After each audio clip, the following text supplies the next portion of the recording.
26 సంవత్సరాల నమ్మకం, లక్షలాది సంతోషకరమైన వివాహాలు. తెలుగు మ్యాట్రిమోనీని డౌన్లోడ్ చేయండి. తెరపైకి మరలా కోడికత్తి కేసు ఏంటనేది ఈ వీడియోలో పూర్తిగా వివరించే ప్రయత్నం చేస్తాను. మీరు ఎక్కడా స్కిప్ చేయకుండా చూడండి. ఇక వివరాలకు వెళ్ళినట్లయితే మాజీ ముఖ్యమంత్రి జగన్మోహన్ రెడ్డి పైన విశాఖపట్నం ఎయిర్పోర్ట్లో కోడికత్తితో దాడి జరిగింది. ఇది అందరికీ తెలుసు. ఇది జరిగింది ఇప్పుడు 2018 అక్టోబర్ నెలలో అనుకుంటా. సో అంటే అప్రాక్సిమేట్లీ ఒక 5-6 నెలలు తక్కువ 8 సంవత్సరాలు, అంటే 7.5 సంవత్సరాలు గడిచింది. మరి ఈ కేసుకు సంబంధించిన పురోగతి, అసలు ఏం జరిగింది ఏంటి అనేది తేల్చారా? తేల్చలా. తాజాగా నిన్న హైకోర్టులో వాదనలు జరిగినాయి. ఆ వాదనలు ఏంటి అనేది కూడా మీకు వివరించే ప్రయత్నం చేస్తారు.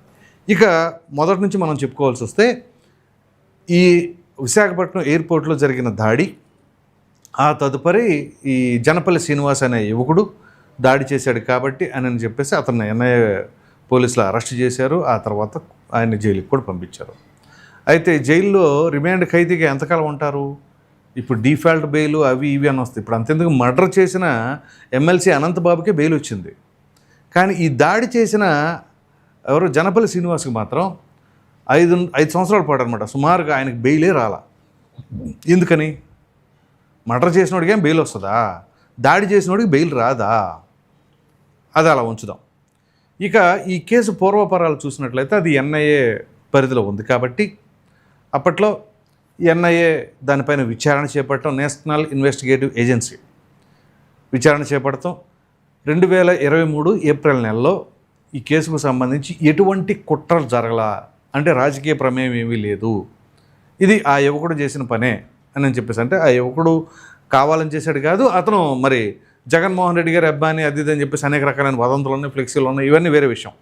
కానీ రాజకీయ కుట్ర అయితే లేదు అని చెప్పేసి ఎన్ఐఏ తెలిసింది. జగన్మోహన్ రెడ్డి దానికి ఒప్పుకోవట్లా. అట్లా కాదు, అది కుట్రే, బ్రహ్మాండమైన కుట్ర అని చెప్పేసి మరలా కోర్టుకు వెళ్ళాడు ఆయన. ఇదే ఎన్ఐఏ కోర్టుకి. ఇది ఎన్ఐఏ ఇచ్చిన రిపోర్ట్ని కోర్టులో ఛాలెంజ్ చేశారు. దాన్ని ఎన్ఐఏ కోర్టు డిస్మిస్ చేసింది. ఇక్కడ అసలు ఎటువంటి కుట్ర జరగలేదు ఏంటి అని చెప్పేసి. సో అంతటితో జగన్మోహన్ రెడ్డి ఆగాడా? ఆగల. మరలా దాన్ని తీసుకెళ్ళి హైకోర్టుకి వేశారు. హైకోర్టుకు వేసిన తర్వాత అదేంటి దీనిపైన కుట్ర ఉంది అని చెప్పేసి, విచారణ చేయమని కాదు, కుట్ర కోణం ఇంకా ఉంది, లోతుగా దర్యాప్తు చేయాలి అని చెప్పేసి అన్నాడు.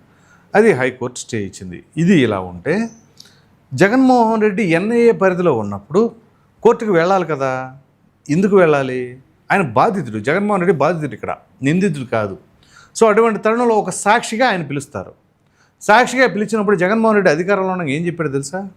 నేను ఇప్పుడు సీఎంని కదా, నేను వస్తే విజయవాడ ఎన్ఐఏ కోర్టుకి, అది కూడా నేను ఇప్పుడు వస్తే ట్రాఫిక్కి ఇబ్బందులు తలెత్తుతాయి, ప్రజలు ఇబ్బంది పడతారు అని చెప్పేసి అప్పట్లో ఆయన కోర్టుకు రావడానికి అంగీకరించాల.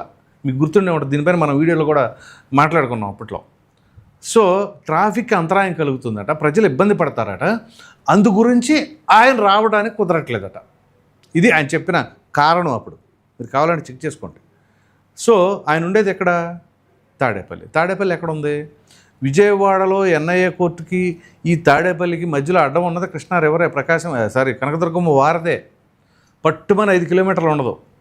ఈ 5 కిలోమీటర్ల డిస్టెన్స్లో ఉండి ఆయన అక్కడికి వెళ్ళటానికి, సాక్షిగా వెళ్ళటానికి ఆయనకి అవకాశం లేదట.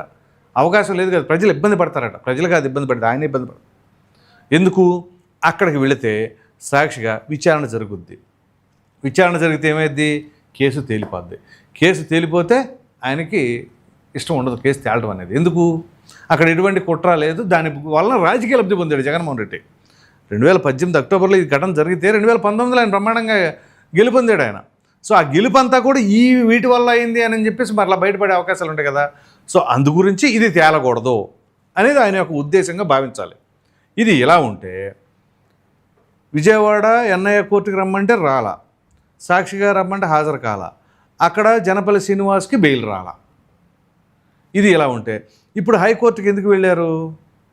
భారీ కుట్ర ఉంది, దాని మీదే ఆయన వేసిన పిటిషన్ ఏంటి అంటే దర్యాప్తు చేయండి అని కాదు, దాని వెనకాల కుట్ర కోణం ఉంది, దానిపైన విచారణ జరపండి అని చెప్పేసి. అది నిన్న వాదనలు జరిగినాయి.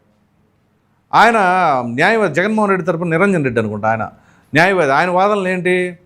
అక్కడ పెద్ద కుట్ర కోణం ఉంది, అసలు ఆ జనపల్లి శ్రీనివాస్ అనే యువకుడికి మారణాయుధాలు ఎలా వస్తాయి ఎయిర్పోర్ట్ లోపలికి అని చెప్పేసి. ఏంటి మారణాయుధాలు? ఈ కోడికత్తి, అలాగే ఫోర్కు, ఇవన్నమాట. సో అది ఎలా వస్తాయి అనేది ఒక తంతు. అంటే వీళ్ళ ఆరోపణలు ఏంటి? చంద్రబాబు నాయుడు గారు చేయించారు, లేకపోతే టీడీపీ ఉంది వెనకాల. దానికి గల కారణం ఏంటి? అక్కడ క్యాంటీన్లో వర్క్ చేస్తాడు ఇతను. సో అందు గురించి అతని దగ్గర అవి ఉన్నాయని చెప్పేసి అంటారు. ఆ క్యాంటీన్ నిర్వాహకుడు ఎవరు? హర్షవర్ధన్ చౌదరి. అది చౌదరి అనే పదం ఉందిగా. సో ఆటోమేటిక్గా టీడీపీ కాబట్టి ఈ టీడీపీ చేయించింది అటాక్. ఇది వాళ్ళ యొక్క వర్షన్. నిన్న అతను చెప్తుంది కూడా అదే, ఆ న్యాయవాది నిరంజన్ రెడ్డి. సో కాబట్టి దీని వెనకాల కుట్రకోణం ఉంది. అరే కుట్రలేదు ముర్రో అని చెప్పేసి మొత్తుకుంటుంటే ఓ పక్కన ఎన్ఐఏ ఇచ్చింది, ఎన్ఐఏ కోర్టు కొట్టేసింది. ఆయన లేదు కుట్ర ఉంది, మీకు కుట్ర లేదు అంటారండి. బ్రహ్మాండంగా కుట్ర ఉందంటే ఓకే, వాళ్ళ వర్షన్గా వద్దాం, కుట్ర ఉంది. మరి వైఎస్ వివేకానంద రెడ్డి గారి హత్య కుట్ర లేదా?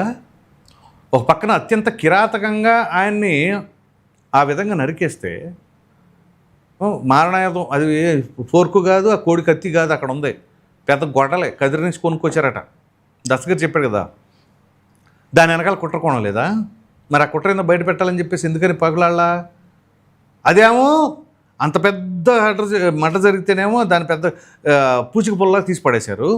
ఇక్కడేమో జగన్మోహన్ రెడ్డి పైన జరిగిన ఈ అటాక్ ఏమో భుజం దగ్గర గాయమైంది, దానికి మాత్రం అసలు భారీ కుట్ర ఉంది, అది ఉంది, ఇది ఉంది అని చెప్పేసి అన్నారు. ఓకే, ఇక్కడ కుట్ర ఒకవేళ ఉంటే దీని మీద ఇన్వెస్టిగేషన్ చేయమన్నాడు. మరి అది ఎందుకు వదిలేశారు? వైఎస్ వివేకానంద రెడ్డి గారి హత్య దీన్ని బట్టి ప్రజలకు అర్థం కాదా? అంటే ఈ కేసు తేలకూడదు. ఆయన సాక్షిగా వెళితే అక్కడ సాక్షిగా వెళ్ళారనుకోండి, ఇప్పుడు సాక్షిని ఆటోమేటిక్గా క్వశ్చన్స్ అడుగుతారుగా న్యాయవాది. ఇప్పుడు పైగా ఆ కేసు జనపల్లి శ్రీనివాస్ కేసు వాదిస్తుంది ఎవరు? సలీం అనే అడ్వకేట్. అప్పట్లో చెప్పాడు. ఆ సలీం ఏం చెప్పాడు? ఆయన ఈ కేసుకు సంబంధించిన దాంట్లో జనపల్లి శ్రీనివాస్ అనే వ్యక్తి దగ్గర నుంచి కత్తిగా, ఆ కోడి కత్తి ఏమి పోలీసులు హ్యాండ్ ఓవర్ చేసుకోవాలి, ఎన్ఐఏ అధికారులు కానీ. అది హ్యాండ్ ఓవర్ చేసుకుంది ఎవరి దగ్గర నుంచి? ఇదే వైసీపీ వాళ్ళ అనుచరుల దగ్గర నుంచి, వాళ్ళ దగ్గర నుంచి ఇతను లాక్కున్నాడు అన్నట్టుగా హ్యాండ్ ఓవర్ చేసుకున్నారు అని చెప్పేసి అంటున్నారు. సో అక్కడ అటువంటి ఎవిడెన్స్ ఏమీ లేదు, ఇతని దగ్గరే కలెక్ట్ చేశాడు, ఇతనే చేశాడు అనడానికి. సో ఇక్కడ ఆయన చేతిలో ఎవిడెన్స్ అంటే కత్తి తీసుకున్నది లేదు, అక్కడ ఆయన చేసినట్టుగా ఫుటేజ్ కూడా ఏమీ లేదు.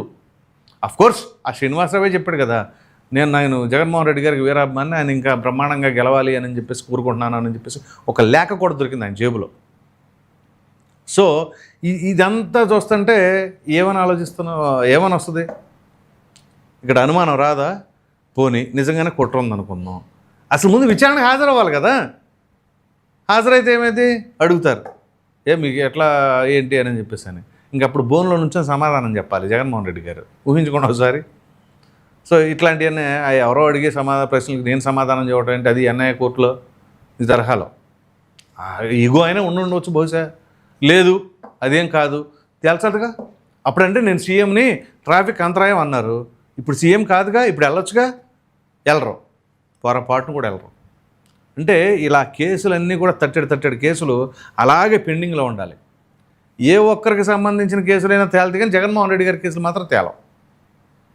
సో ఈ కోడి కత్తి దాడి కానీ, క్విట్ ప్రోకో కేసులు కానీ, వైఎస్ వివేకానంద రెడ్డి గారి హత్య కేసు కానీ ఏమి తేలవు. ఎక్కడ హోల్డ్లో ఉండిపోతాయి అన్నమాట. సో ఈ మాయా మతలబ్ ఏంటి? సో చివరికి ఇప్పుడు హైకోర్టు ఏం చెప్పిందంటే మే 6వ తేదీన ఈ కేసుకు సంబంధించి మరి తీర్పిస్తారేమో బహుశా. ఆ పిటిషన్ని యాక్సెప్ట్ చేస్తారా లేదా రిజెక్ట్ చేస్తారా? రిజెక్ట్ చేస్తే మరలా ఆయన పైకోర్టుకి వెళ్తాడు, అది వేరే విషయం. అంటే ఈ కేసుకు సంబంధించి ఎప్పటికప్పుడు సాగతీతం. ఇప్పుడు ఆయన వేసిన పిటిషన్ ఏంటి? దీనిపైన ఇంకా మరలా కుట్రకోణం ఉంది అని చెప్పి దర్యాప్తు చేయాలని చెప్పేసి అని వేశారు. ఇప్పుడు అది కనుక హైకోర్టు కొట్టేసింది అనుకోండి, సుప్రీంకోర్టుకి వెళ్తారు. అది సో ఈ కుట్రకోణం ఉంది అని నడుస్తూనే ఉండాలి. సుప్రీంకోర్టుకి వెళ్తే మళ్ళీ కొంత టైము ఎక్స్టెండ్ అవుద్ది. సో ఈలోపు దాని గురించి మర్చిపోవాలి. లేకపోతే అప్పట్లో ఎంత సెన్సేషన్, అది మామూలు సెన్సేషనా? ఇవన్నీ ఇన్స్టెంట్గా జగన్మోహన్ రెడ్డికి అంటే ఎన్నికలకు ముందు జరిగింది కాబట్టి అన్నీ ఉపయోగపడినాయి. అది వివేకానంద రెడ్డి గారి హత్య కేసుతో సహా. సో అన్నీ సింపతి ఫ్యాక్టర్సే. పైగా అప్పట్లో ఈయనకి సెఫాలజిస్ట్ ఎవరు ఉన్నాడుగా, కొంపలు ముంచే, దేశాన్ని కొంపలు ముంచేసే క్యాండిడేటు ప్రశాంత్ కిషోర్ అని. ఈ సన్నాసి ఐడియాలన్నీ కూడా అతని బుర్రలో నుంచే వస్తాయి అన్నమాట. మమతా బెనర్జీకి కాళ్ళు ఇరిగిపోవటం, వీల్ చైర్లో వెళ్ళిపోయి ఓట్లు అడగటం, ఆ టైంకి ఇవన్నీ కూడా వాడేస్తూ ఉంటారు. అది వన్ టైం యూసేజ్ అయ్యింది, పెద్ద పనికిరావు. ఇదే ప్రశాంత్ కిషోర్ మరి మొన్న 2024లో వచ్చి గెలిపించగా జగన్మోహన్ రెడ్డిని. ప్రశాంత్ కిషోర్ కాదు, ప్రశాంత్ కిషోర్ వాళ్ళ తాత వచ్చినా కానీ గెలిపించలేడు ఆ పరిస్థితుల్లో. సో అతనికి తెలుసు ఆ విషయాన్ని. ఇది మన గెలిచే వాళ్ళ వైపు వెళ్ళి నేను గెలిపించానని చెప్పి చెప్పుకోవడమే కానీ అతను నిజంగా అంత విషయం ఉండవాడైతే అతని పార్టీకి అతనికే మరి ఎందుకు రాలా ఓట్లు మొన్న బీహార్ ఎలక్షన్స్లో? అది పరిస్థితి. సో మొత్తం మీద ఈ కోడికత్తి కేసుకు సంబంధించిన ఎపిసోడ్ మరలా తెరపైకి రావడం, నిన్న వాదనలు జరగడం, రేపు 6వ తేదీకి మరి ఏం తేలుతుందో, ఆ పిటిషన్ డిస్మిస్ చేస్తారా, మరి ఇంకేం చేస్తారు, యాక్సెప్ట్ చేస్తారా, లేదా జగన్మోహన్ రెడ్డి గారు నెక్స్ట్ కార్యాచరణ ఏం కాబోతుంది, అసలు ఈ కోడికత్తి అనే దాంటి ఫుల్ డ్రామాగా భావిస్తున్నారా, నిజంగా కుట్రకోణం ఉందనుకుంటున్నారా అనే అభిప్రాయాన్ని అయితే కామెంట్లో తప్పకుండా తెలియచేయండి. Thank you.